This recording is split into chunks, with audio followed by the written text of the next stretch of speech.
बेटे ने मां का सर फखर से बुलंद कर दिया। सरफराज अहमद की शानदार इनिंग्स पर उनकी वालदा जज्बात पर काबू न रख पाई। कहा आज खुशी का दिन है। सरफराज अहमद ने बहुत अच्छा परफॉर्म किया, अपने मुल्क के लिए खेला, अल्लाह ने मौका दिया था और वो कामयाब रहा। मेरा बेटा बहुत सब्र करने वाला है, अल्लाह ने सुरखरू किया।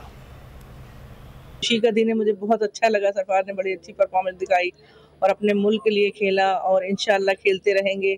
अल्लाह ने चाहा, जब अल्लाह ने मौका दिया तो इंशाल्लाह और कामयाबी होगी। अल्लाह ने नहीं कभी भी कुछ भी नहीं कहा, कभी एक लफ्ज नहीं कहा, किसी के लिए कुछ नहीं बोले।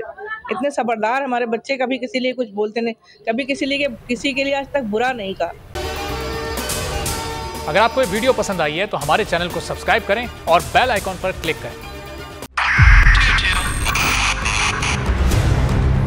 2022 बहुत सारे तोहफे भी देके गया पाकिस्तान की आवाम को। पाकिस्तान की आवाम को एक तोहफा ये दिया कि आवाम को पता चल गया कि पाकिस्तान का मीडिया क्या है। हक और सच का सफर साल 2022 में बोल रहा नंबर 1। हमने बहुत सारे शोज और ट्रांसमिशंस की, पूरा साल मुसलसल जदोजहद में निकल गया कि ये वोट ऑफ कॉन्फिडेंस के पीछे कौन लोग थे। तोड़े रेटिंग के सभी रिकॉर्ड। सोशल मीडिया पर भी सबसे ज्यादा तेजी से 2.4 बिलियन व्यूज का संगे मील अबूर किया। एंकर्स को भी आवाम में सबसे ज्यादा मकबूलियत मिली और सोशल मीडिया पर भी बोल रहा सब पर भारी। सब्सक्राइब करें और बेल दबाएं ताकि कोई खबर रह न जाए।